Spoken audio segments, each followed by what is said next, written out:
Hi there. Hey, I'm putting together this video to illustrate the differences between renting versus buying. So this could apply to you or maybe somebody that you know that keeps renting and keeps saying they should buy.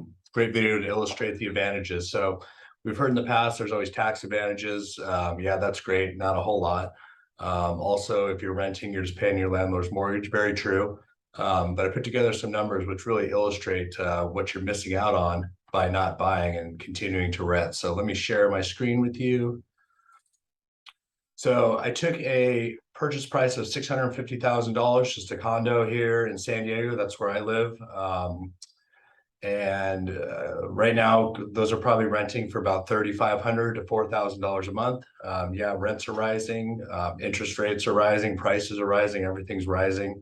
But these numbers will show you that even rising interest rates and prices, it still makes sense to buy now as opposed to renting. So in scenario one here, I'm saying in year one, you're going to have putting 10% down, so about $65,000 down. You could put less if you wanted, but I'm using that for an example. At a 6% interest rate, the monthly principal and interest is $3,500 a month.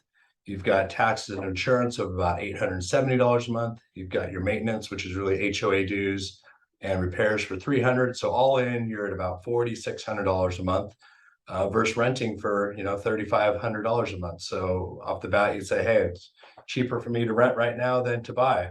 One thing that I don't know why, but people don't tell you about, part of if you buy your principal and interest, this $3,500 a month, part of that payment goes to principal. And what does that mean exactly? So part goes to interest, part goes to principal. What's principal? Principal is basically you paying down your loan. And so really it's not interest, it doesn't go away. It's you taking money out of one pocket, your checking or banking account, and putting it into another, putting it into your home. So you're paying down your mortgage over time. That money is still yours. It's not going anywhere. When you sell your house, you'll get that money back in addition to appreciation. So in year one, the principal part of this payment is about $500 to $600. So, initially the difference was $1,000 between renting versus owning, but $500 to $600 is going back in your pocket. So it's really only $500 difference a month, let's say, in buying. So what I've done here is I've stretched this out for 9 years. Let's just say you decide to buy and you're going to stay in the place for 9 years. Rents continue to increase every year. And let's just say it's a 6% rental increase, which is pretty modest. We've seen in the last, year or so that could be quite a bit higher, but we'll use 6% year over year. So as this goes, I've projected year nine, all of a sudden, if you're in that same condo renting, your rent's going to be $5,500. So your rent keeps going up. If you would have bought, your payment would have been still $4,600. So now you're actually paying more in rent than if you would have bought.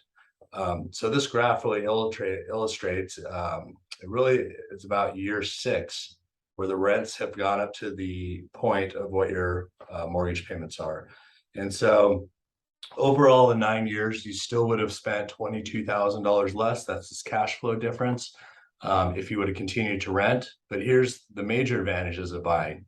So appreciation, number one, appreciation, historical average appreciation is about 6.8%. So I use that as a factor. In 9 years, that condo you bought for $650,000 is going to be almost worth $1.2 million.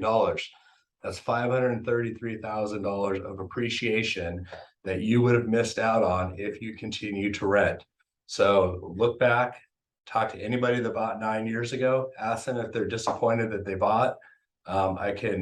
Because their values went down or it wasn't a good investment. I would bet to say there's nobody that that said they wish they would not have bought 9 years ago. There's probably people listening to this that said, I wish I would have bought 9 years ago and not continued to rent. So, but it's not too late. The second part of this is amortization gain. That's this $83,000. And that's basically the principal you've been paying yourself back throughout the life of this 9-year purchase. $83,000 came from one pocket, your bank, put it into your house. It's savings account. It's the same thing. That's still your money. So what I did is I said, hey, in year nine, let's say we're going to sell this condo. Yeah, we're going to have about $70,000 of commissions. That's 6% commissions to realtors to sell it. Um, and so even with the cash flow difference, you have your appreciation, your amortization gains, subtract the realtor fees. In 9 years, you've gained $546,000 by buying the condo today instead of renting it. And this goes year by year, and you see the upswing here, and it continues to increase. So pretty strong numbers there.